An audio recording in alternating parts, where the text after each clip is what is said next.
She showed up right as I was locking up my fishing cabin for the weekend, storming down the gravel path like she'd been waiting for me. "You can't just put locks on that door," she yelled, waving her phone in my face. "This cabin is on HOA land. You don't even live here." I didn't bother answering. The truth was simple. This cabin had been mine since my dad built it 30 years ago, long before her HOA even existed. But Karen didn't care about facts. She cared about control. Within minutes, she was on the phone with the cops, pacing back and forth, pretending to cry. "He's trying to steal property from the community," she said loud enough for the whole lake to hear. I leaned against my truck, shaking my head. She didn't know she'd just dialed the wrong person's backup.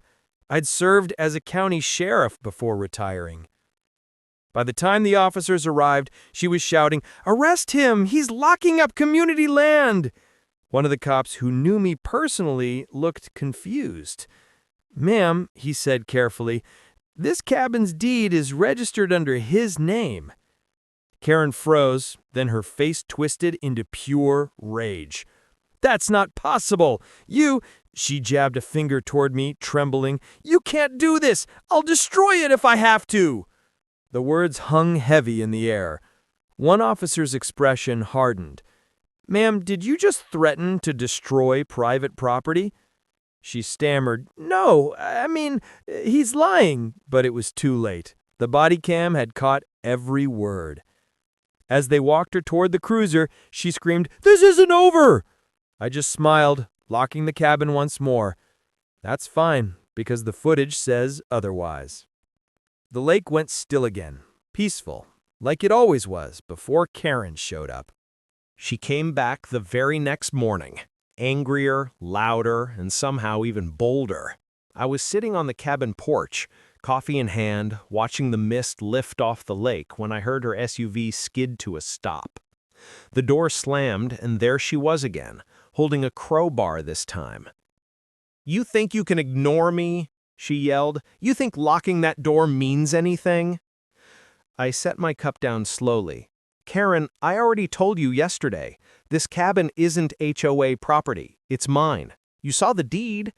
She smirked, her voice dripping with spite. "Oh, that piece of paper? We're getting it voided. My husband's a lawyer. By the time I'm done, you'll be off this land."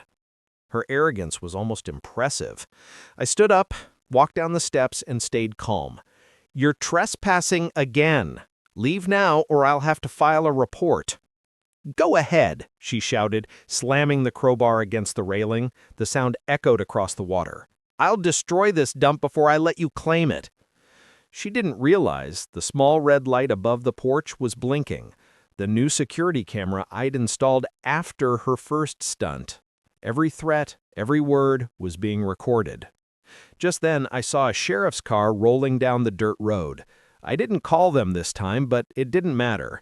The deputy behind the wheel knew this area, and he knew Karen's reputation. She froze when he stepped out, hands resting on his belt. "Morning, ma'am," he said flatly. "You planning on using that crowbar or just showing it off?" Her face went pale.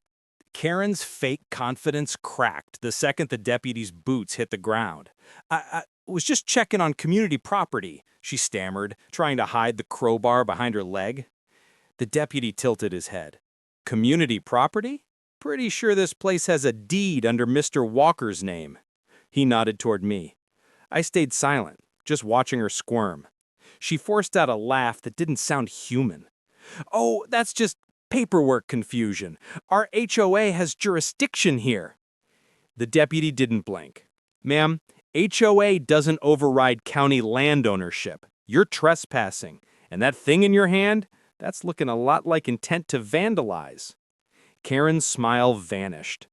"You're taking his side? He's not even a real resident. He comes here just to fish and mess up the lake." She turned to me, voice rising. "You think you're smart, huh? Hiding behind fake rules and your little cameras?" At that, I let out a small chuckle. "Funny you mention cameras," I said, pulling my phone from my pocket. I tapped once and the live feed popped up, the red light on the cabin flashing clearly on screen. "Everything you've said since you got here, it's recorded." She lunged toward me, trying to snatch the phone. But the deputy stepped between us instantly. "That's it," he said, grabbing the crowbar from her hand. "You're done." Karen's voice broke as she screamed, "You can't arrest me! I run this neighborhood!" The deputy looked over his shoulder, calm as ever. "Not today, you don't." Karen's screams echoed through the trees, but the deputy stayed steady, one hand resting on her shoulder as she thrashed. "You can't touch me. I'm calling my husband. He's an attorney," she shouted, twisting to grab her phone. The deputy calmly took it from her hand and slid it into his pocket. "You can call him after we're done here," he said.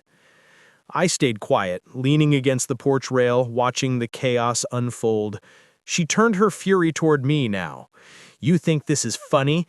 You think your little cabin makes you special? You don't belong here. You're just some washed-up fisherman playing sheriff."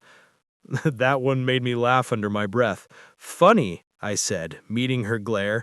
"You didn't seem to care who I was when you were threatening to destroy my place." The deputy smirked slightly, like he knew something she didn't. "You really didn't do your homework, did you, ma'am?" he said. Karen frowned. "What's that supposed to mean?" He glanced back at me. "This isn't just some fisherman. He's a retired county sheriff. You've been screaming threats at one of our own." Her entire face froze. Her lips parted, but no sound came out.